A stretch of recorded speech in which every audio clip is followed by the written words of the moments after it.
चलिए सीधे आपको इलाहाबाद ले चलते हैं, जहां पर किसान सम्मान समारोह में अभय चौटाला को सम्मानित किया गया है।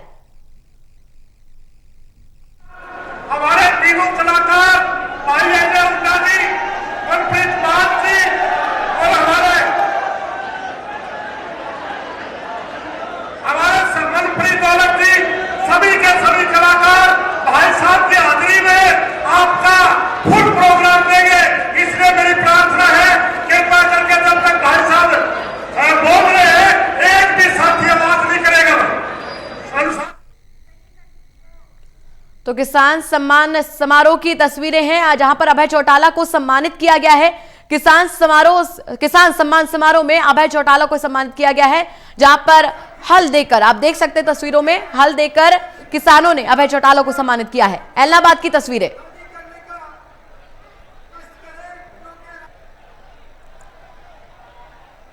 तो इलाहाबाद की तस्वीर है, जहां पर किसान सम्मान समारोह में अभय चौटाला को सम्मानित किया गया है। उन्हें हल देकर उनकी तस्वीर बनी हुई भेंट करके सम्मानित किया गया है। किसानों के द्वारा अभय चौटाला सम्मानित होते हुए तस्वीर आपके सामने।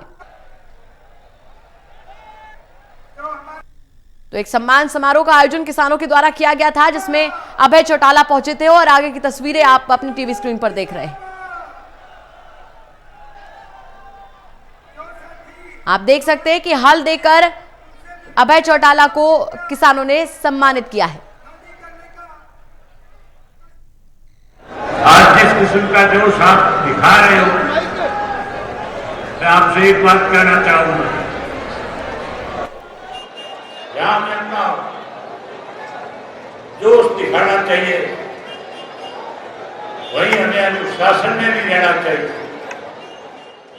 मैं उम्मीद करूंगा कि ये जो साथी खड़े हैं ये बैठने का कष्ट करेंगे। मेरा आपसे निवेदन है कि आप बैठ जाएं।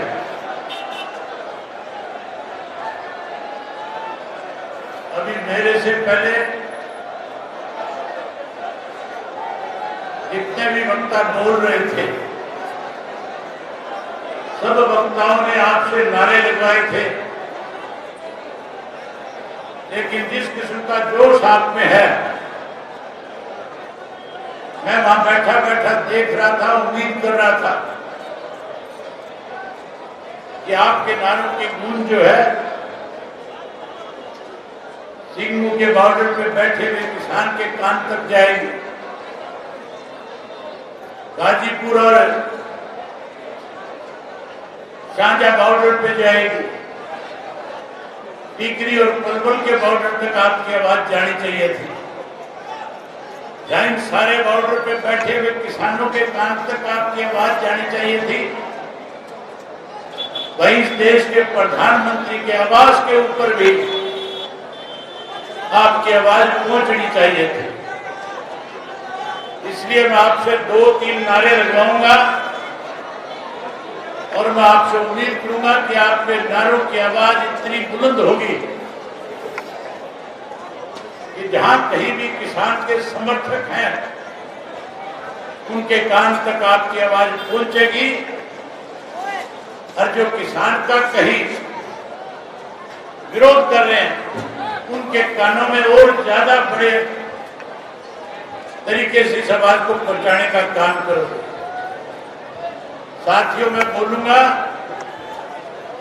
जय जवान आपने जवाब देना है, जय किसान। जय जवान जय किसान, जय जवान जय किसान। पूनम जी, गाजीपुर बॉर्डर पे फोन करके पूछो कि आवाज आई कि नहीं आई।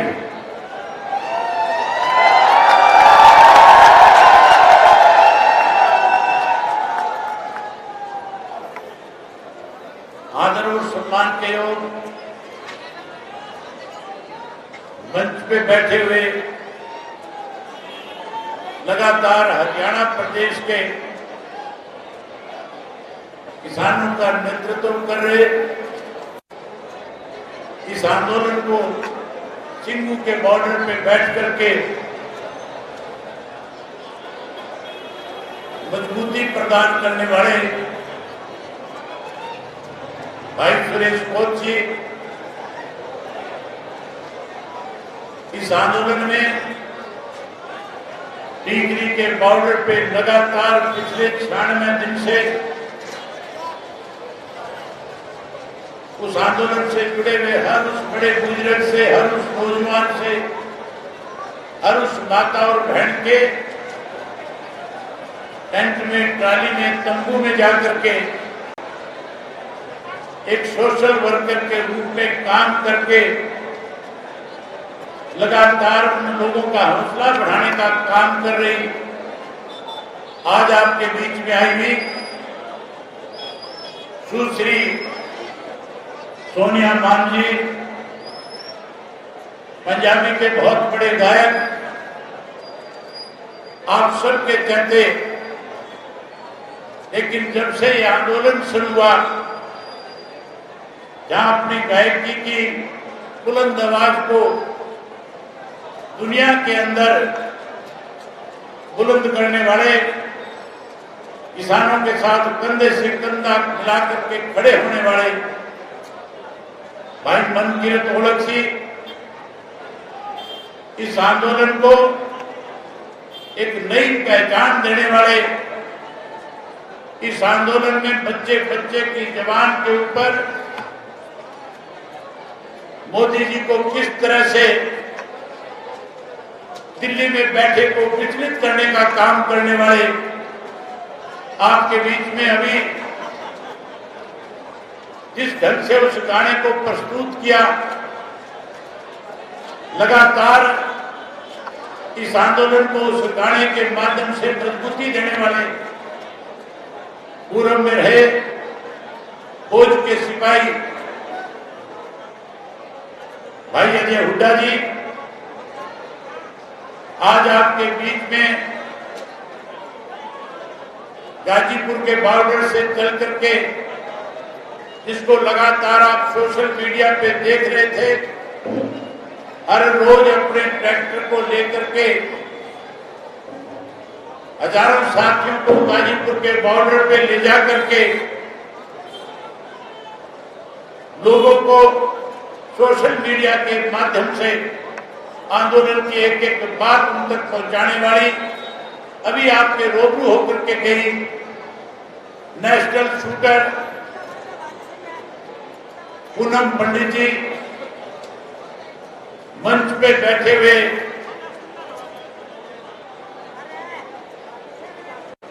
बहुत से जो किसान आंदोलन से लगातार जुड़े हुए, जिन्होंने सदा किसान आंदोलन को ताकत दी, जो आज भी उस आंदोलन को कैसे मजबूत किया जाए इसके लिए काम कर रहे सभी किसान साथियों, वहीं आज आपको हजारों की संख्या में आमंत्रित करने वाले, लगातार एक किसान संगठन को चलाने वाले अनेक गांव से युवा जो साथी, जिन्होंने अपनी जिंदगी में कभी किसी राजनीतिक पार्टी को ताकत देने की बजाय आज उस किसान आंदोलन को मजबूत करने के लिए गांव-गांव में जाकर के लोगों में जागृति पैदा करने वाले किसान मोर्चा के सभी साथीगण आज के इस किसान की महापंचायत में आए हुए इलाहाबाद विधानसभा क्षेत्र के आसपास के गांव से आदरणीय मेरे पिता तुल्य बुजुर्गों, नौजवान साथियों, सम्मान के योग्य माताओं बहनों, पत्रकार छायाकार दोस्तों, सब साथी लगातार आपके बीच में आज ये जो 96 दिन से किसान आंदोलन चल रहा है, इस आंदोलन के बारे में अपने अपने ढंग से सारी बात आपके सामने रखी। मैं उन बातों को दोहराना नहीं चाहूंगा, लेकिन साथियों, जिस तरह से पिछले 1 वर्ष से हम जिन हालात से इस देश में गुजरे, जिस तरह प्रदेश के 1 वर्ष के हालात रहे, मैं उनके बारे में चर्चा आपसे जरूर करनी चाहूंगा।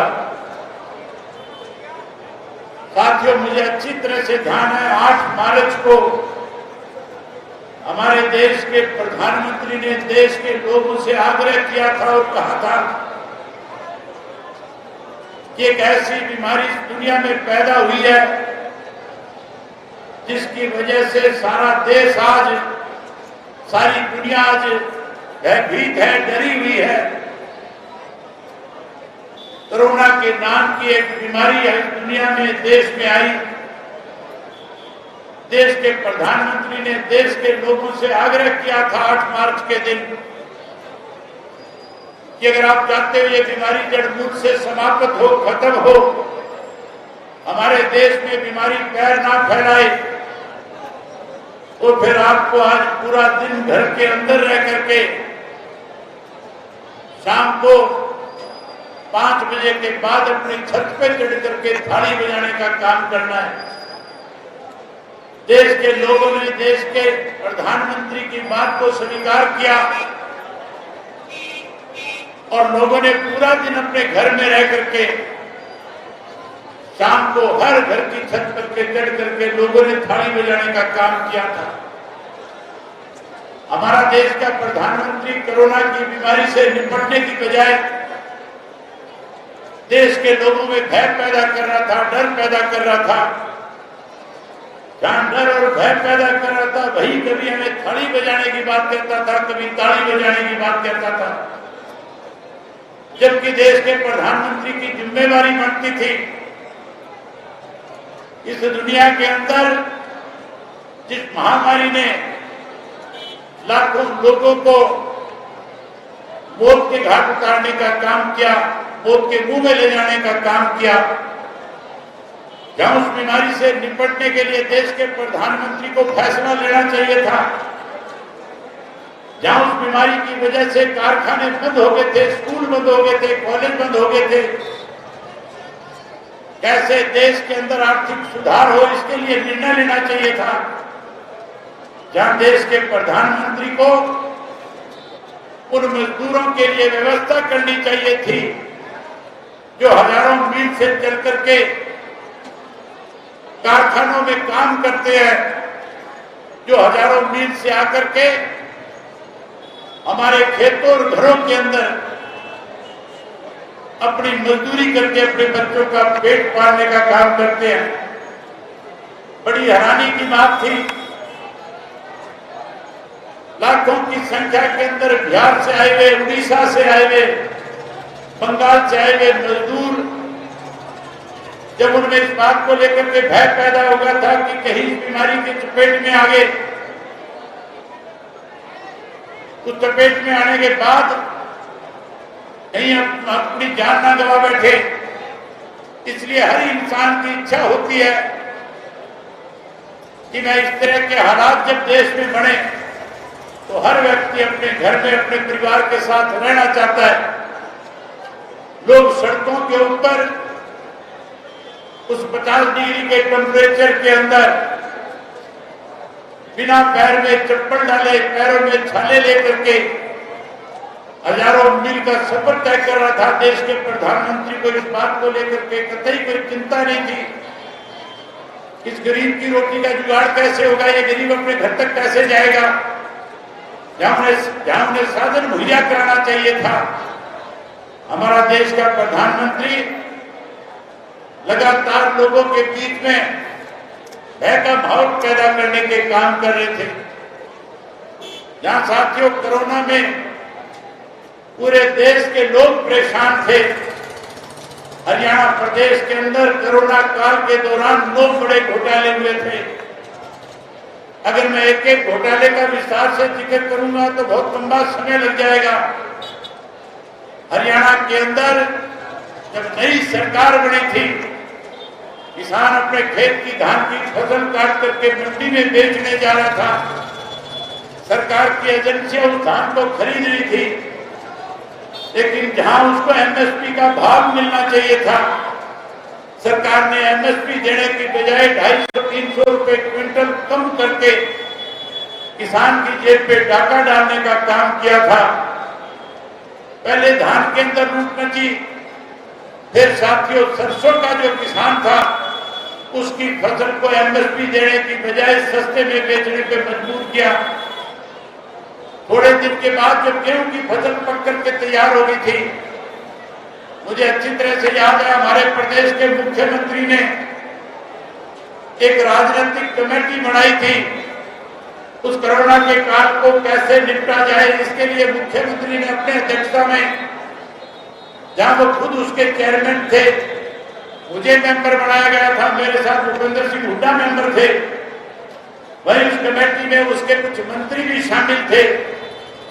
मैंने उनके सामने पूछा था, जब हमारी मीटिंग वीडियो कॉन्फ्रेंसिंग के द्वारा हो रही थी, मैंने उनसे पूछा, मुख्यमंत्री जी जहां आपने सरसों में किसान को लूटने का काम किया, आने वाले समय में इस कोरोना के काल में गेहूं की फसल की कैसे किसान ले जाकर के मंडी में बेच के आएगा।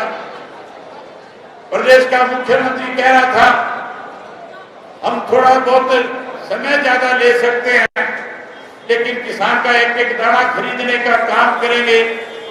साथियों, हैरानी की बात है, केंद्र की सरकार की तरफ से 17,000 करोड़ रुपया प्रदेश की सरकार को इसलिए दिया गया था कि वो किसान की गेहूं की फसल को खरीद के उसकी पेमेंट साथ के साथ करने का काम करे। पेमेंट देने की बजाय 2 महीने तक हरियाणा प्रदेश के किसान को बैंकों के चक्कर काटने पड़े थे। उस 17,000 करोड़ रुपए को एक बैंक था HDFC के नाम से, उस बैंक के लोगों के साथ सरकार में बैठे लोगों ने मिलकर के वो 17,000 करोड़ रुपया बैंक में जमा कराया। 800 करोड़ रुपया उस 17,000 करोड़ का 2 महीने का ब्याज बना और 800 करोड़ रुपया बैंक के अधिकारियों के साथ मिलकर के बैठ करके सत्ता में बैठे लोगों ने उस पैसे को अपनी जेब में डालने का काम किया। उसके बाद शराब का घोटाला हुआ, रजिस्ट्री का घोटाला हुआ, स्वास्थ्य विभाग का घोटाला हुआ। जहां घोटाले हो रहे थे, जहां प्रदेश के किसान को लूटा जा रहा था, जहां हर वर्ग के लोगों को परेशान किया जा रहा था, वहीं हमारा देश का प्रधानमंत्री कृषि के कानून बनाने जा रहा था। 3 काले कानून बनाने के काम किए। मैं साथियों ये बात यहां जरूर कहना चाहूंगा कि जब कृषि के कानून का ड्राफ्ट तैयार हुआ, जब इसकी रूपरेखा बनाई गई थी, ये मामला 2012 का है। 2012 में हरियाणा प्रदेश में कांग्रेस की सरकार थी, केंद्र में कांग्रेस की सरकार थी, जो इसके लिए कमेटी मुकर्रर की गई थी, जिसके 5 मेंबर थे जो अलग अलग प्रदेशों के मुख्यमंत्री थे। उनमें हरियाणा प्रदेश का मुख्यमंत्री भूपेंद्र सिंह हुड्डा उस कमेटी का चेयरमैन था, जिस कमेटी ने इस ड्राफ्ट को बनाने का काम किया।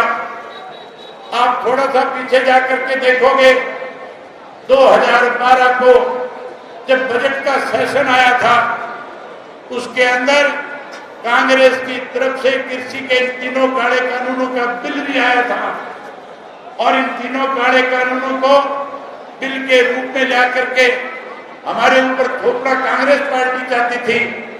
उस वक्त के अंदर जब ये बिल आया था, कांग्रेस के पास पूर्ण बहुमत नहीं था।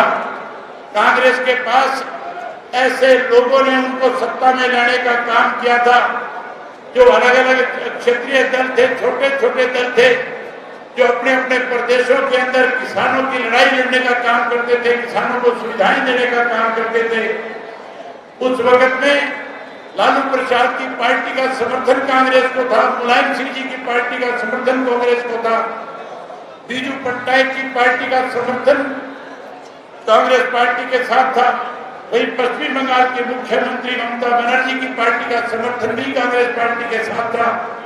शरद पवार की पार्टी का समर्थन कांग्रेस के साथ था। जब वो बिल लेकर के आए, जब उन्होंने उस पर चर्चा शुरू कराई, इन सब पार्टी के नेताओं ने कांग्रेस पार्टी की मुखिया सोनिया गांधी से जाकर के कह दिया कि अगर ऐसे काले कानून इस देश के अंदर आपकी सरकार लागू करना चाहेगी तो हम अपना समर्थन वापस ले लेंगे, आपकी सरकार गिर जाएगी। और सरकार के गिरने के डर से कांग्रेस पार्टी ने उन कानूनों को वापस लेने का काम किया। वो बिल लेकर के आए थे, उसे कमेटी के सुपुर्द करके ठंडे बस्ते में डाल दिया था। आज साथियों, जो ड्राफ्ट कांग्रेस के समय में तैयार हुआ था, वही ड्राफ्ट आज भारतीय जनता पार्टी की सरकार ने कोरोना की आड़ के अंदर उनको कानूनन रूप देने का काम किया। जहां उसको कानूनन रूप दिया जा रहा था, हमारे हरियाणा प्रदेश की एक दिन के लिए असेंबली का सेशन हुआ था। केवल और केवल आपकी अपनी इंडियन नेशनल लोकल पार्टी ऐसी पार्टी थी जिसने जहां विधानसभा के अंदर सबसे पहले तीनों कृषि के काले कानूनों के खिलाफ अपनी आवाज बुलंद करने का काम किया। जहां हमने इसका विरोध किया, वही साथियों हरियाणा प्रदेश के हर डिप्टी कमिश्नर के हेडक्वार्टर पे जाकर के इन काले कानूनों को वापस लिया जाए, इसके लिए सदन में हर जिले के पार्टी के कार्यकर्ताओं को लेकर के डीसी को ज्ञापन देकर के भी आया था। साथियों, अभी बात चल रही थी कि मैंने इस्तीफा देने का काम किया। मैंने उस वक्त में इस्तीफा दिया जब कहीं ना कहीं उस आंदोलन को तोड़ने का भारतीय जनता पार्टी काम कर रही थी। आप याद करो, 26 तारीख को 26 जनवरी के दिन जब हरियाणा जब बॉर्डर पे बैठा किसान अपना ट्रैक्टर लेकर के दिल्ली के अंदर अपनी तिरंगा यात्रा निकाल रहा था, जहां किसान तिरंगा यात्रा के माध्यम से देश को मैसेज दे रहा था कि आज केंद्र की सरकार किसान को आंदोलन करने पे मजबूर कर रही है। आज किसान की जमीन को लूटने के लिए काले कानून बना रही है। आज किसान उस खेत का मजदूर मालिक जो था, मजदूर बढ़ जाए, इसके लिए इस तरह के कानून हमारे ऊपर थोपना चाहती है। उसके विरोध के अंदर लाखों किसान जो अपने अपने ट्रैक्टर में बैठ करके जहाँ दिल्ली के लोगों का दिल जीतने का काम कर रहे थे, वही पूरी दुनिया को इस बात का संदेश दे रहे थे, प्रधानमंत्री से आग्रह कर रहे थे, कह रहे थे कि आप इन काले कानूनों को वापस लें, चाहे काले कानून वापस लेने का काम करें। वहीं आप देश के किसान के लिए एमएसपी का नया कानून बना करके उस किसान की फसल की गारंटी देने का काम करें। लेकिन साथियों, दिल्ली की सरकार, केंद्र की सरकार ये काले कानून वापस लेने की बजाय उन किसानों के खिलाफ देशद्रोह के मुकदमे बना रही थी। उन किसानों को कहीं ये कह करके बदनाम कर रही थी कि आंदोलन खालिस्तानियों का हो गया है, कहीं सिख और हिंदू को आपस में लड़ाना चाहती थी, हरियाणा और पंजाब के लोगों के बीच में विवाद खड़ा करना चाहती थी। एक षड्यंत्र 26 तारीख को रच करके इन्होंने इस देश के किसान को बदनाम करने की कोशिश करी थी। मैंने उससे पहले ये बात कह दी थी कि अगर 26 तारीख तक ये काले कानून वापिस नहीं ले लिए जाएंगे तो मैं 27 तारीख को असेंबली में जाकर के स्पीकर को अपना इस्तीफा सौंपने का काम करूंगा। मैंने साथियों इस्तीफा इसलिए भी दिया था कि लगातार बहुत सारे ऐसे राजनेता इस देश के थे जो किसान आंदोलन में जाकर के कहते थे कि हम चाहे आज सत्ता के साथ हैं, लेकिन किसान के साथ अगर सरकार किसी किस्म से कोई दबाने की कुचलने की कोशिश करेगी तो हम सत्ता को छोड़ करके किसान के साथ आकर के खड़े हो जाएंगे। मैं उन बहरूपियों के चेहरे बेनकाब करना चाहता था जो केवल किसान की बात कह करके किसान को बरगलाने की कोशिश कर रहे थे। हमारे हरियाणा प्रदेश के अनेक ऐसे विधायक थे जो जाकर के कहीं बॉर्डर के ऊपर घड़ियाली आंसू बहाते थे, जो कहते थे कि हम किसान के हमदर्द, हम किसान के साथ रहेंगे। आज साथियों, मेरे इस्तीफा देने के बाद वो सारे बहरूपीय बिल में बढ़ करके रह गए। आज उनमें से एक भी किसी भी पेट्रोल बैरियर पे नहीं जा सकता, उनमें से कोई एक भी आज किसी किसान आंदोलन का हिस्सा नहीं बन सकता।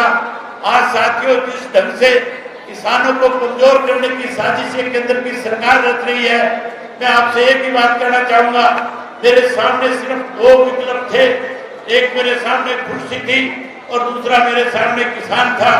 मुझे उन दोनों में से एक का चयन करना था। मेरी रगों में चौधरी देवीलाल जी का खून है और चौधरी देवीलाल ने बड़े से बड़े पद को ठोकर मारने का काम किया। चौधरी देवीलाल ने प्रधानमंत्री के पद को भी, अपने ताज को भी रीति सिंह के सर पे रखने का काम किया था। चौधरी देवीलाल ने जो बात लोगों के बीच में कभी कही, उस बात को कभी कमजोर नहीं होने दिया। मेरे सामने केवल दो विकल्प थे। एक विकल्प था कि मैं विधायक के पद पे बढ़ा रहूं और दूसरा विकल्प था कि मैं चौधरी देवीलाल की नीतियों को आगे बढ़ाने का काम करूं। चौधरी देवीलाल की नीतियों को आगे बढ़ाने के लिए मुझे कुर्सी छोड़नी थी। मैंने कुर्सी छोड़ करके किसान के साथ खड़े होने का काम किया। जब किसान के साथ खड़ा हुआ, वही साथियों आपसे अपील करने के लिए आया हूँ। आप बहुत लंबे समय से बैठे हो, बहुत देर से आप आए हुए हो। आपका मन, ये जो कलाकार साथी बैठे हैं, ये कलाकार पहले थे, आज ये किसान के पुत्र है, आज ये किसान के बेटे हैं, आज ये किसानों की आवाज है, आज ये किसानों के लिए लड़ने का काम कर रहे हैं, आज ये मनोरंजन करवाने के लिए नहीं आए, आज आपको ये आह्वान करने के लिए आए हैं कि अगर आप किसान के घर में पैदा हुए हो तो फिर आपको सारे राजनीति से ऊपर उठ करके, सारी आपसे छोटे मोटे विवाद भूल करके इस किसान आंदोलन का हिस्सा बन करके उस किसान को नए सिरे से आजाद कराने का काम करो, जिस किसान को आज देश की सरकार कमजोर करने की कोशिश कर रही है। मैं उम्मीद करूंगा कि हमारे इलाके का एक एक किसान जो है, चाहे अब फसल की कटाई का समय आने वाला है, उसको चिंता करने की जरूरत नहीं है। साथियों, इस आंदोलन को मजबूत करने के लिए आप लोगों को अपनी खड़ी फसल खेत के अंदर, जिसकी चिंता मत करना, किसी साथी की फसल की कटाई में दिक्कत आएगी, मुझे फोन करके कह देना, उसके खेत में कंबाइन भेज दूंगा, उसके गेहूं मैं बिकवाऊंगा, उसकी गेहूं मैं बिकवाऊंगा और उसकी गेहूं को एमएसपी पे मेरा काम है बिकवाने का। सरकार नहीं अगर उसको खरीदेगी तो सरकार के गर्दन पे पैर रख करके आपकी फसल को सरकार से एमएसपी के रेट पे बिकवाने का काम करूंगा। साथियों, आपसे एक और बात कहना चाहूंगा। आज के जो हालात हैं, आज जिस तरह से लोग लगातार किसान को कमजोर करने की कोशिश कर रहे हैं, चाहे वो किसी भी राजनीतिक दल से जुड़े हुए हैं, आज जींद के लोगों ने फैसला किया है कि जींद के अंदर बीजेपी और जेजेपी का कोई भी नेता किसी गांव में नहीं जा सकेगा। आज पूरे सरसा जिला से आए हुए आप लोग बैठे हैं, आप आज एक फैसला लेकर के जाओ कि आपके भी किसी गांव के अंदर बीजेपी और जेजेपी का कोई नेता प्रवेश नहीं कर पाएगा। अगर कोई आएगा तो वहां लोग उसका विरोध करने का काम करेंगे, लोग उसके इस्तीफे की मांग करेंगे। मैं उम्मीद करूंगा कि आप लोग इसका डट करके विरोध करोगे। अगर आप विरोध करोगे तो दोनों हाथ खड़े करके मुझे बताओ कि हम विरोध करने का काम करेंगे। जहाँ साथियों विरोध करोगे, वहीं इलाहाबाद का बाई इलेक्शन आएगा। इलाहाबाद के लोगों से विशेष रूप से कहना चाहूंगा, क्योंकि इलाहाबाद के लोगों का कर्ज मेरे ऊपर है। आप लोगों ने मेरे ऊपर विश्वास व्यक्त किया था, आपने मुझे विधानसभा का सदस्य चुना था, उन हालात में आपने मुझे वोट दिया था जब देश का प्रधानमंत्री मुझे यहाँ हराने के लिए आया था। आप लोगों ने देश के प्रधानमंत्री की बात सुनने की बजाय आप लोगों ने अपना एक एक वोट डाल करके मुझे विधानसभा भेजा था। साथियों, उसी तरह से आने वाले समय में जब चुनाव हो आपके यहाँ पे, तो उस चुनाव के अंदर भी भारतीय जनता पार्टी और जेजेपी के लोगों को सबक सिखाना और फिर से अपनी ताकत हरियाणा की विधानसभा में भेजने का काम करना। आप आए, आप सबने मेरी बात को सुना, आप सबका बहुत धन्यवाद। जय हिंद, जय हरियाणा। तो अभय चौटाला को आप सुन रहे थे। आज अभय चौटाला को सम्मानित किया गया है। किसान सम्मान समारोह में अभय चौटाला को सम्मान दिया गया। दरअसल अपना इस्तीफा देने के बाद में वो पूरी तरीके से किसानों के पक्ष में आ गए थे और 3 कृषि कानून के विरोध में, मुखर रूप से सरकार के विरोध में खड़े थे। इसी को लेकर आज किसानों ने अभय सिंह चौटाला को सम्मानित किया है, जहां पर अभय सिंह चौटाला ने साफ कहा कि किसान भाइयों को एकजुट होकर डटे रहना होगा और किसी भी सूरत में अपनी लड़ाई सरकार के खिलाफ जारी रखनी होगी। उन्होंने किसानों को यह आश्वासन दिया है कि वो किसानों के साथ मजबूती के साथ खड़े हुए हैं।